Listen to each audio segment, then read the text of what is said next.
నాగార్జున ఏదో హార్డ్గా ఉన్నాడని కామెంట్ చేసిండు. హీరోని కూడా చాలా సేఫ్టీకి సంబంధించి యాడ్స్ చేసిందని. డబ్బులు ఉంటే నడవదు కదా అని అండర్స్టాండింగ్ ఉండాలని. డబ్బుల మ్యాటర్ కాదు ఇక్కడ. సో సమంత దగ్గర కూడా డబ్బులు ఉన్నాయి కదా. అంటే వాళ్ళిద్దరి మధ్యలో అండర్స్టాండింగ్ అనేది కుదరలేదు కాబట్టి విడిపోయారు. వీళ్ళిద్దరి మధ్యలో అండర్స్టాండింగ్ కుదిరింది కాబట్టి ఇప్పుడు ఎంగేజ్మెంట్ అయ్యింది. ఇప్పుడు హాయ్ బ్రో. హాయ్ అన్న. హాయ్ బ్రో, నా చైతన్య అండ్ శోభిత ఎంగేజ్మెంట్ పైన అండ్ నాగార్జున పైన ఇలా చాలా ట్రోల్స్ చేస్తున్నారు. దాని గురించి ఎలా చూస్తున్నారు?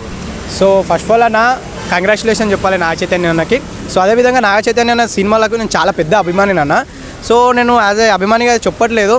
సో ఏంటంటే చాలా ట్రోలింగ్స్ అవుతున్నాయి అన్న. సో ఇప్పుడు అబ్బాయి చేసుకుంటూ అమ్మ సమంతకు అన్యాయం అయిపోయింది అదే అని. So first of all Samantha and Naga Chaitanya వాళ్ళ అగ్రిమెంట్తోని వాళ్ళు ఒప్పుకొని ఇద్దరు సైన్ తీసుకొని విడిపోయారు. సెకండ్ ఇక ఒక అబ్బాయి, సో ఆయన ఒక హీరోలాగా చూడకుండా, ఒక సెలబ్రిటీ లాగా చూడకుండా, ఒక పెద్ద ఉన్నత స్థాయి పర్సన్ లాగా చూడకుండా యాజ్ వెల్ ఒక అబ్బాయిలాగా చూసి ఆయనకు ఒక ఫీలింగ్స్ ఉంటాయి, ఆయనకు ఒక ఫ్యామిలీ ఉంది. సో ఆయన జనరేషన్ అనేది ఒక ఫ్యామిలీ ఉండాలి, ఆయనకు ఒక వారసత్వం ఉండాలి. సో భార్య ఎప్పటికైనా రావాలి కాబట్టి పెళ్లి చేసుకుండు.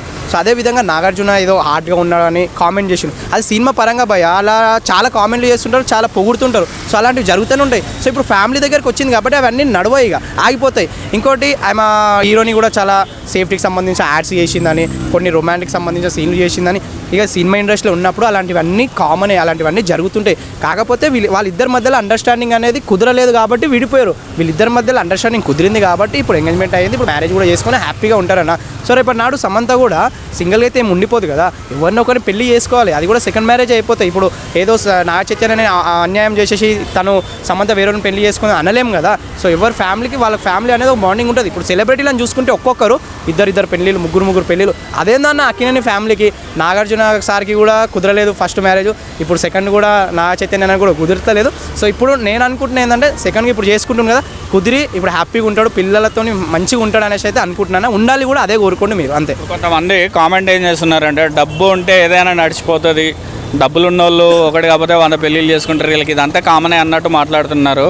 అంటే ఇప్పుడు అబ్బాయిలకి ఫీలింగ్స్ ఉన్నాయా అన్నది కూడా కొంతమంది కింద కామెంట్స్ చేస్తున్నారు. ఎలా చూడాలి?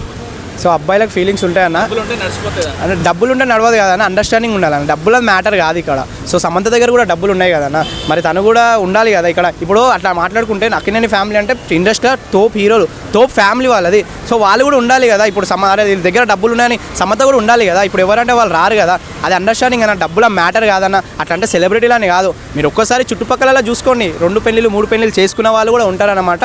సో అట్లా డబ్బుల మ్యాటర్ ఏం అప్పుడు విడిపోయి ఎవరి దారి వాళ్ళు చూసుకొని లైఫ్ లాంగ్ హ్యాపీగా ఉండాలంటారు, అంతే. నచ్చనప్పుడు నచ్చకుండా దగ్గర ఉండి కలిసి ఉండి బాధపడేదానికన్నా విడిపోయి హ్యాపీగా ఉండడం బెటర్ అన్న. ఇదైతే ఇండస్ట్రీలో ఉన్న వాళ్ళు చాలామంది చేస్తారు, కానీ బయట ఏదైతే సొసైటీలో ఉంటారో వాళ్ళు నచ్చకపోయినా జీవితాంతం బాధపడుకుంటూ అలాగే ఉంటారు. ఒకవేళ ఇండస్ట్రీలో పిల్లలై పెద్దగా అయినా కూడా విడాకులు తీసుకొని నచ్చిన పర్సన్తో చాలా హ్యాపీగా ఉంటారు. కానీ సొసైటీలో ఏంటంటే పక్క వాళ్ళు ఏమనుకుంటారు, ఫ్యామిలీ ఏమనుకుంటారు, చుట్టుపక్కల వాళ్ళు ఏమనుకుంటారు, మనకు పెళ్ళి అయింది, మనకు చిన్న పిల్లలు ఉన్నారు, లేదంటే పిల్లలు లేకపోయినా మనకు పెళ్ళి అయింది, 10 మందిలో పెళ్ళి అయింది, మనం విడిపోతే మన ముఖం మీద ఉంచుతారు, అది అని సొసైటీ గురించి ఆలోచించి వాళ్ళ జీవితాంతం చచ్చే వరకు బాధపడుకుంటూ ఆ నరకంలోనే ఉంటారు. కానీ సెలబ్రిటీలు ఏంటంటే వాళ్ళకి డబ్బు ఉంది, పలుకుబడి ఉంది కాబట్టి వాళ్ళకు నచ్చకపోతే విడిపోయి నచ్చిన వాళ్ళతో హ్యాపీగా ఉంటారు అన్న. అది రియల్ లైఫ్ వేరు, రియల్ లైఫ్ వేరు అంటారా? అంతే అన్న. రియల్ లైఫ్ వేరు, రియల్ లైఫ్ వేరు. రియల్ లైఫ్ అనేది సెలబ్రిటీ అయినా తోపు ఎవరైనా, అమెరికా ప్రెసిడెంట్ అయినా అందరు రియల్ లైఫ్ సేమే ఉంటుంది అన్న. కాకపోతే డబ్బు ఉన్నది కొంచెం వేరేగా ఉంటుంది, లేని వాళ్ళది అట్లుంటుంది, అంతే. అట్లా ఏం లేదన్న, తను కూడా హ్యాపీగా ఉంటుంది. వేరే వాళ్ళని పెళ్లి చేసుకుని సమంత కూడా మంచిగా ఉంటుంది. కొంచెం బాధ అనిపిస్తుంది నాకు కూడా, కానీ తను కూడా తొందరగా పెళ్లి చేసుకుంటే ఆ బాధ మొత్తం హ్యాపీగా అయిపోతుంది, అంతే.